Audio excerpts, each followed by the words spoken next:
Tanpa rasa malu-malu dan tanpa merasa risih, Jokowi berbicara tentang penerapan kembali Undang-Undang KPK yang lama. Jokowi menyatakan ya KPK silakan, lebih baik menggunakan Undang-Undang KPK yang lama atau kembali ke Undang-Undang KPK yang lama. Padahal Undang-Undang KPK yang lama di zaman Jokowi lah dirusak, diganggu. Jokowi lah yang mengajukan revisi Undang-Undang KPK dan melemahkan KPK pada masa pemerintahannya. Lantas mengapa sekarang Jokowi mendadak bicara agar KPK kembali ke Undang-Undang KPK yang lama?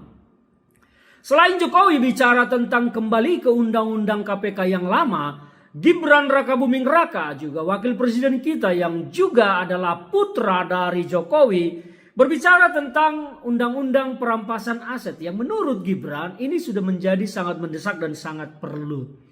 Saya bertanya-tanya, mengapa tiba-tiba dua orang ini, Gibran dan Jokowi, bicara tentang isu korupsi?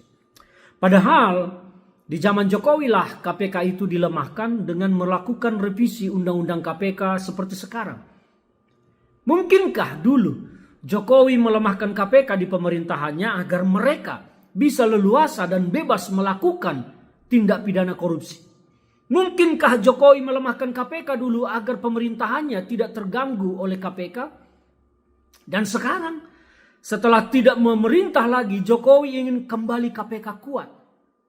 Apa motif dibalik ini semua? Saya melihat bahwa ini tidak lepas dari kepentingan rancangan politik dari PSI. PSI ingin masuk pada isu yang memang disukai oleh rakyat. Dan kebetulan saat ini Presiden Prabowo Subianto sedang mendapat acungan jempol dari masyarakat atas keberaniannya untuk melakukan pemberantasan korupsi. Kita melihat bagaimana Pak Prabowo menghancurkan korupsi tambang timah ilegal. Kita juga melihat bagaimana Presiden Prabowo menyikat tambang-tambang ilegal meskipun sampai sekarang belum terlihat hasil dari gebrakan tambang-tambang ilegal yang terjadi di kawasan timur Indonesia. Tetapi Prabowo berani melakukan itu.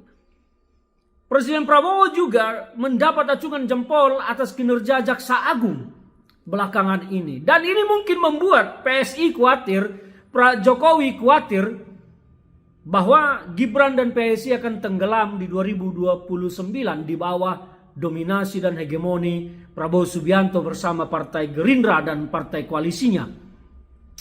Apapun ocehan publik saat ini terhadap Presiden Prabowo, tetapi kalau kita melihat realita di lapangan, kalau kita turun ke bawah, kita bertanya ke banyak masyarakat, mayoritas masyarakat itu suka dengan apa yang dilakukan oleh Prabowo Subianto. Dan mungkin inilah yang menjadi kekhawatiran Jokowi, bahwa kesukaan masyarakat terhadap Prabowo Subianto akan menenggelamkan dirinya. Maka dirinya pun harus bicara dengan isu-isu yang sedang disukai oleh masyarakat. Atau setidaknya Jokowi ingin bermain isu yang sama dengan Prabowo Subianto. Berebut isu. Siapa yang paling terdepan di sini akan dilihat oleh masyarakat. Inilah kelicikan dari Jokowi menurut saya. Karena Pak Prabowo sedang diacungi jempol atas pemberantasan tindak pidana korupsi. Dan Jokowi ingin menumpangi di situ. Setidaknya ingin mengambil momentum ini juga mendapat elektoral untuk PSI dan dirinya. Nah, bagaimana pendapat kita semua terkait ini? Bagaimana pendapat kawan-kawan terkait ini? Saya melihat apa yang ada di balik ini semua. Ini adalah percaturan politik yang akan menuju kepada peperangan politik. Jokowi sudah mengendus bagaimana 2029 bahwa Gibran tidak lagi akan menjadi wakil Prabowo. Karena lingkaran Prabowo pasti tidak akan menerima yang namanya Gibran 2029. Dan Jokowi sudah mengendus ini, maka Jokowi dari sekarang harus membangun kekuatan politik, percaturan politik, dan menuju peperangan politik untuk tetap mengangkat, mempertahankan citra politik Jokowi dan Gibran dan memberi peluang kepada Gibran di 2029. Kita akan melihat Pilpres 2029 mungkin dengan banyak kontestan. Kontestan yang ingin menjaga eksistensi politiknya, bukan ingin menang. Karena 2029 kalau tidak terjadi sesuatu, Prabowo itu hampir dipastikan akan terpilih kembali.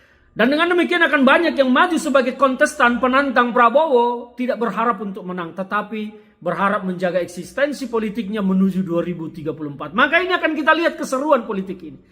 Dan kita akan melihat bagaimana para elit-elit politik kita bertarung di 2029. Ini akan seru. Ini akan seru. Tetapi bagaimana dengan Jokowi yang mendadak bicara dengan undang-undang KPK? Saya menyarankan kepada Jokowi sebaiknya tidak usah cari muka secara politik saat ini di hadapan masyarakat. Karena kerusakan KPK itu adalah ulahmu sendiri. Download Tribun X sekarang. Menghadirkan lokal menjadi Indonesia.